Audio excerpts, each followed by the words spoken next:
Hey, my name is Roman, aka Young Business, and I just want to talk a little bit more about the updates with the Trump tariffs and the pausing of them and what it's done with China recently. So first things first, if you don't know, Trump has started this tariff act when he got into office with China, Canada, Mexico. After that, he's moved on from those little battles onto bigger things, including tariffing the world after, fighting with the EU for a little bit. But I think you're going to remember today, it's going to be a free nation that we're dealing with. We're going to have a very free and beautiful nation. It's going to be Liberation Day in America, and it's going to be a day that hopefully you're going to look back in years to come and you're going to say, he was right. This has turned out to be one of the most important days in the history of our country. That's a 10. That's a good one. And through tariffing the EU, he has now decided to pull back on his tariffs and given 90 days to pause on them, except for China, for people to come to the table and talk about them. Hours after President Trump's sweeping reciprocal tariffs went into effect, the president announced on social media a 90-day pause for trade partners except China. Stocks surged with the news, even as the president hiked tariffs on Chinese imports, pushing them to 125%. Now, the big thing with Trump pausing the tariffs shows a little bit of, in my opinion, the insight of what he was planning on doing, which was negotiating and hopefully negotiating and getting a better deal for America in return on the importing and exporting. Now, if you don't know, importing and exporting from America has been kind of in the negatives with just under $1 trillion being lost in importing and exporting from America with other countries. And so with this in mind, it would seem that America fighting back in the trades war would seem a little too late. People are arguing that American manufacturing will never come back and etc and etc. Now, for me personally, I think that it's been a long time since American manufacturing has happened, and in about the 1950s, 60s, 70s, all the way up to the early 90s. I'd say around late 80s and the beginning of the 90s is when America started losing its footing majorly in the manufacturing game. Now, with this in mind, it would seem that we are now at a turning point with China still having a lot of tariffs on them, and people arguing that just Trump tariffing everyone in the world a certain amount and then tariffing China more will lead to bad causes.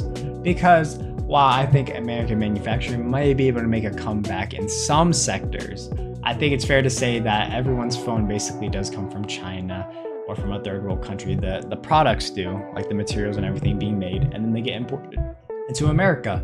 And if these products get imported into America, then, with these low quality goods, it's not so easy to replicate them in a first world country without having to pay a substantial amount. And so people were arguing that the tariffs weren't really going to work out too well, and that these things would jack up the prices of a cell phone, for example, and make things very uncomfortable for the consumer's pocket. Now, for me personally, I think what Trump is doing right now seems to make more sense with the pausing of the tariffs and adjusting the tariffs made on certain products and goods. So Trump has now decided to officially say that, not all tariffs throughout on China and these countries are going to be exactly the same. Some things are going to get tariffed less or not get tariffed at all, like cell phone devices and products being made for the cell phones. So where's most of your stuff made? All of our stuff is made in China at the moment. Beatrice Toe only just got back from the States, where she was celebrating her toy company's expansion into American department stores. This was 3 to 4 weeks ago. This is the New York Toy Fair. We were accepted to have an exhibition booth there. And now we have tariffs. Yep. So it's definitely a curveball, and now it's all up in the air because who bears the cost of the tariffs? It just changes the game for us completely. So most Australians think Aussie businesses only have a 10% tariff. Why do you have so much more? So our products are manufactured in China, and at the moment the tariffs being hit worse is the country China. US President Donald Trump's tariffs on China are now at least 145%. Beatrice says her trade advisors say that tax will apply to her products. And even if it was shipped from Australia, as long as they are manufactured in China, you would still be hit with that. So this is sea level. Essentially all of the swimwear is made in China. Steve Philpott's business model is also up in the air. He's been told the higher Chinese tariffs will apply to any garments that he makes there and then ships to the United States. We have to see a bit of humour in it because it's just so crazy. Other Australian fashion labels that manufacture in China and sell in the States include Cotton On, Zimmermann and Bonds. The bulk of Australian fashion is made offshore. American authorities and Australia's Trade Department didn't confirm what tariffs will apply to Chinese-made goods. However, experts say that the advice given to these brands is correct. So the tariffs are going to be imposed on the basis of the origin of the products, and if they're wholly produced in China, then they're absolutely going to receive the higher tariff. The Trade Minister declined an interview and says the government is working with the Trump administration. The World Trade Organization rules have been disregarded. The Free Trade Agreement has been disregarded. He's breached the Free Trade Agreement. It's pretty straightforward. I think Australia is really much an afterthought, and the ability to in fact get fully exempted seems relatively remote. The Economist says that businesses are struggling to stay ahead of Trump's announcements. It seems we wake up every day and the playing field has changed just that little bit more compared to what it was yesterday. The problem with all of that is that businesses can't make decisions. Beatrice Toe says that they'll try and work around the tariffs for now. I think there's going to be a portion of where we absorb it, our wholesalers will absorb some, and then the customers will just have to pay a higher price. But I think everybody suffers in this. Steve Philpott is hoping that the US-China trade war calms down. However, he is looking into manufacturing in Cambodia, Vietnam, and even further afield in Africa. Moving to another country is not what we want to do. Setting up in the US is not really viable for us either. We're an Australian company. Steve would like to make more of his swimwear here, especially with the Aussie dollar so low. I would produce more here if I could, but our industry has been so decimated. There's not really much of a manufacturing industry here anymore, which is a real shame. The government really does need to support the Australian fashion industry.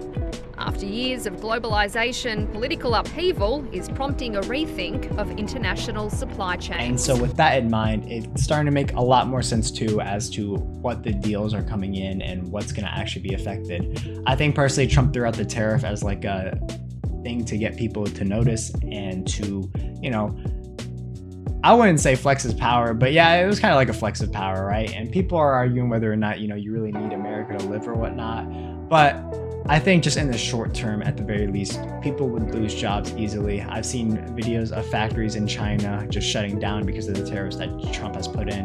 And with America consuming 3 times as much from China in the hundreds of billions versus China consumes from America, as a consumer, it would seem that we kind of hold the power when it comes to buying products and goods and services. Now, whether or not things continue looking in a good light, no one really knows. But for me personally, it seems to make sense.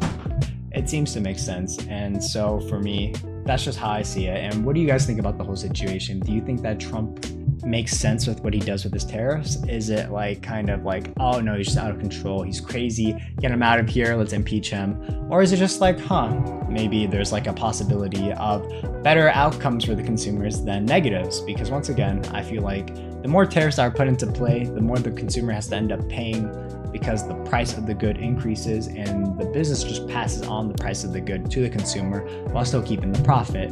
And if the consumer has no choice but to buy that product because of other costs and goods being affected, well then it just seems that we as a consumer of the lower and the middle class will have a serious problem with paying for goods and services down the line. But if the tariff trades lower the tariffs overall worldwide and that increases imports and exports for America, then I think the consumer actually ends up winning because people pay less for the goods because there's less tariffs to come in to America, and products that have businesses that manufacture in America that are being exported out of America into these other countries also benefit because they're able to make money off of their products being sold for a cheaper good while still maintaining a profit. I'd love to hear what you guys think about it once again. My name is Roman, aka Young BizWiz, and thank you so much for watching this video. Have an awesome day and take care. Peace.